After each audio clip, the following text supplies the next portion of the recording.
현재 팔레스타인 무장정파 하마스와 이스라엘 간 전쟁이 일어나고 있는데요. 전쟁이 일어난 지역은 가자지구로 이집트와 이스라엘이 근접한 지역이며 지중해 연안에 위치하고 있습니다. 가자지구는 역사적으로 오스만 제국의 일부였으며 1918년부터 1948년까지 영국이, 1948년부터 1967년까지 이집트가 점령했습니다.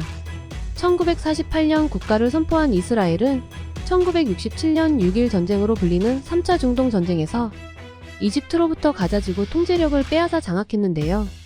이스라엘은 이후 가자지구에 유대인 정착촌 21개를 만들어 유대인들을 이주시켰으며 7천에서 8천여 명의 이스라엘인이 정착하게 됩니다. 1993년 이스라엘과 팔레스타인 해방기구가 오슬로 협정에 합의하면서 다음 해부터 팔레스타인 자치가 시작됐고, 이스라엘 정부는 2005년 군인과 민간인을 철수하고 팔레스타인 자치정부의 통제권을 넘겨주게 됩니다. 이후 2006년 팔레스타인 자치정부 총선거에서 이스라엘에 반대하는 정부인 하마스가 큰 압승을 거두게 되며 2007년부터 가자지구에 대한 독자적인 통치를 시작했는데요. 이에 이스라엘은 자국민 보호를 내세우며 가자지구 국경을 따라 육상, 해상, 공중 첨단 보안 울타리를 설치해 인적, 물적 이동을 엄격하게 통제하면서 가자지구는 이스라엘의 통제하에 외부 세계와의 교류가 막힌 지붕 없는 감옥이 됩니다.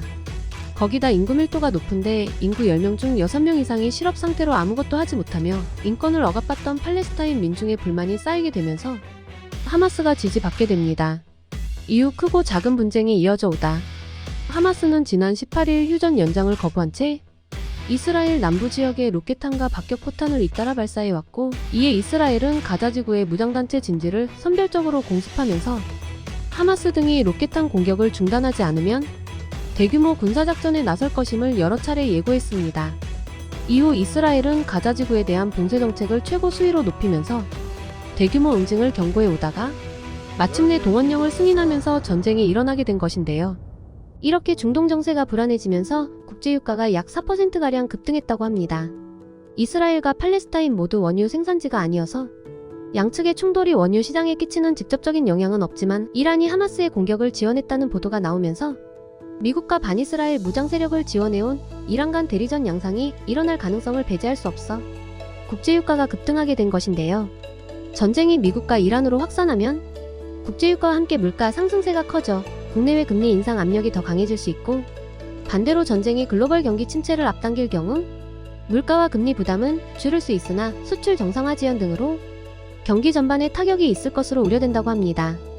또 사우디아라비아가 팔레스타인 국민 편에 서겠다고 선언하게 되면서 국제유가에 대한 이목이 집중되고 있는 상황입니다. 아직 이번 전쟁이 한국에 미칠 경제 영향에 대해서는 예측하기 힘들지만 국제유가가 치솟아 물가 상승세가 커진다면 미국 연방준비제도의 긴축 통화정책 기조가 강화되고 가뜩이나 불안한 미국 국채금리를 더 자극할 수 있습니다. 실제 연방준비제도가 물가 상승률을 낮추기 위해 연내 기준금리 0.25%포인트 인상하거나 국채금리가 추가 상승할 경우 한국 경제는 자금 유출이나 원달러 환율 상승이 심해질 수 있고 한국은행 역시 추가 금리 인상 카드를 검토할 수밖에 없다고 합니다. 또 경기 침체가 가속화하면 수출 의존도가 높은 한국 경제에도 타격이 클 것으로 예상되는데요. 그 이유는 우리나라는 석유 수입에 의존하기 때문에 국제 유가가 상승하게 되면 수입 비용이 증가해 수출 경쟁력이 낮아지기 때문입니다. 또 가솔린 가격이 오르게 되면서 생산, 유통 등의 문제가 생겨 다시 한번 물가 상승이 될 수도 있다고 합니다. 물가가 상승하면 소비 심리가 위축되고 시장 흐름이 원활하지 못해 악순환의 반복이 예상되는데요. 이렇게 되면 안전자산인 달러와 금이 상승할 것이라고 예상하고 있습니다. 오늘은 가자지구에서 일어난 하마스와 이스라엘 간 일어난 전쟁에 대해 알아봤는데요.